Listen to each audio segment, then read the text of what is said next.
മൂന്നാറില് കാട്ടാന പടയപ്പ വീണ്ടും ജനവാസ മേഖലയിലേക്ക് ഇറങ്ങി. മൂന്നാർ അരുവിക്കാട് എസ്റ്റേറ്റ് സെൻട്രൽ ഡിവിഷനിലാണ് ഇപ്പോൾ കാട്ടാന ഉള്ളത്. RRT എത്തി ആനയെ തുരത്താൻ ശ്രമിക്കുകയാണ്. ഇപ്പോൾ നമുക്ക് ആദ്യം ദൃശ്യമൊന്ന് കാണാം. ഈ പടയപ്പ അവിടുത്തെ ഒരു സാധാരണ കാഴ്ച, അവിടുത്തെ ജനങ്ങളുടെ ജീവിതമായിട്ട് ഈ ആന പൊരുത്തപ്പെട്ട് കഴിഞ്ഞു എന്നാണ് ഞാൻ മനസ്സിലാക്കുന്നത്. ഈ പടയപ്പയെ കണ്ടില്ലെങ്കിൽ മൂന്നാർ നഗരത്തിനൊരു വിഷമാവൂ എന്നുള്ള സംശയമുണ്ട്. വലിയ അപകടമൊന്നും ഉണ്ടാക്കിയിട്ടില്ല, കുറേ കൃഷിയൊക്കെ നശിപ്പിച്ചു.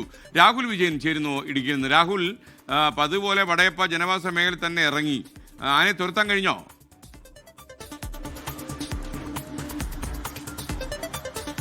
ആനയെ എങ്ങോട്ട് തുരത്തും എന്നുള്ളതാണ് ആളുകൾ ചോദിക്കുന്നത്. വലിയ കാടോ അല്ലെങ്കിൽ ചോല വനങ്ങളോ ഒന്നും തന്നെ ഇല്ല, അതുകൊണ്ട് തന്നെ ജനവാസ മേഖലയിൽ ഇതിങ്ങനെ തുടരും. എന്തായാലും ആളുകൾക്ക് നേരെ ഒരു ആശങ്കയുണ്ട്, കാരണം ലയങ്ങളോട് ചേർന്ന് തൊട്ടടുത്ത് വരെ എത്തിയതാണ്. എന്തായാലും വന്യമൃഗമാണ്, അതിന്റെ ഒരു ആശങ്ക സ്വാഭാവികമായിട്ടും ആളുകൾക്കുണ്ട്. കുറച്ച് ദൂരെയാണെങ്കിൽ വലിയ പ്രശ്നമില്ല. ഈ അരുവിക്കാട് എസ്റ്റേറ്റിൽ ഇന്നലെ ഇറങ്ങിയ കാട്ടാന ഇന്ന് പുലർച്ചെ വരെ അവിടെ ഉണ്ടായിരുന്നു. പുലർച്ചയോടുകൂടി ആ പ്രദേശത്തെ വ്യാപകമായിട്ട് കൃഷി നശിപ്പിച്ചു എന്നുള്ളതാണ് നാട്ടുകാർ പറയുകയും ചെയ്യുന്നത്. വാഴകൃഷിയാണ് നശിപ്പിക്കുകയും ചെയ്തത്. പിന്നീട് RRT എത്തി ആനയെ കുറച്ചങ്ങോട്ട് മാറ്റിയിട്ടുണ്ട്, പക്ഷേ ജനവാസ മേഖലയിൽ തന്നെ അത് തുടരുകയാണ്. ഇന്നലെ മാട്ടുപ്പെട്ടി ഭാഗത്ത് ഇറങ്ങുകയും ആ വഴിയിലൂടെ വന്ന വാഹനങ്ങൾ തടയുകയും ചെയ്യുന്ന ഒരു സ്ഥിതിവിശേഷം ഉണ്ടായിരുന്നു. എന്തായാലും അക്രമ സ്വഭാവത്തിലേക്ക് നിലവിൽ പോയിട്ടില്ല, പക്ഷേ ആളുകൾ ജാഗ്രത പാലിക്കുക എന്നുള്ളതാണ് വനംവകുപ്പ് കൃത്യമായിട്ട് നൽകുന്ന നിർദ്ദേശം. RRTയുടെ നിരീക്ഷണം എന്തായാലും പടയപ്പയുടെ മേലുണ്ട് താനും. SKN.